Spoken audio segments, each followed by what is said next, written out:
Critical Care Family Liaison, Emma speaking. My name's Claire and I'm a nurse in critical care.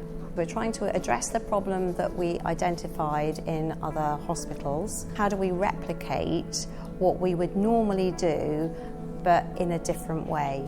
My name's Laura, I'm one of the doctors working in intensive care. At the start of the pandemic, when we found out that the unit would be closed to visitors, we wanted to make sure that our families could understand that there would always be a person at each bed space in intensive care. We started by thinking about FaceTime. We got them to send in some details and some photos about their loved ones. And in fact, that's been really well received by staff and also patients when they wake up and see those familiar photos around them, which is really lovely. Family Liaison's also been instrumental in setting up conference calls. All the members of the family can dial in so that you can give the information once, because we really don't want to be having to have difficult conversations over and over again just so that each family member can hear that information. There's something really important about families hearing it together, because then they all listen to the same thing, and then when they go away from that conversation they can then discuss it. The other things we've done is to ask relatives to send in voice messages.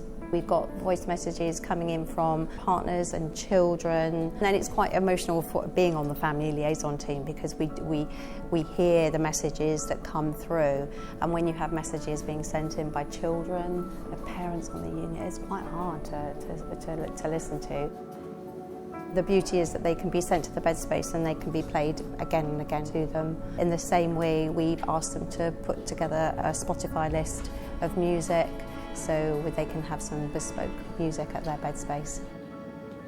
The nurses and the doctors have said that the main thing that Family Liaison has given them is for them to be able to focus on patient care without having to field calls which have probably been more frequent than they normally would be. We had lots of donations of hearts from very kind people who'd made them, sort of crocheted them up. So what we've been able to do at the end of life is to put a heart with the patient and to give a heart to members of the family, sometimes children, partners, so that they have as a symbol of remembrance really for their loved one.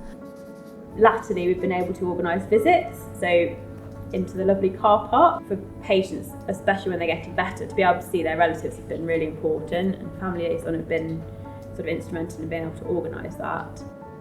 So Agnes is the wife of George, who was one of our COVID patients that was with us for many weeks, and like many other partners was extremely anxious about his stay here and the fact that she couldn't visit him at all. She was somebody who very much benefited from the service.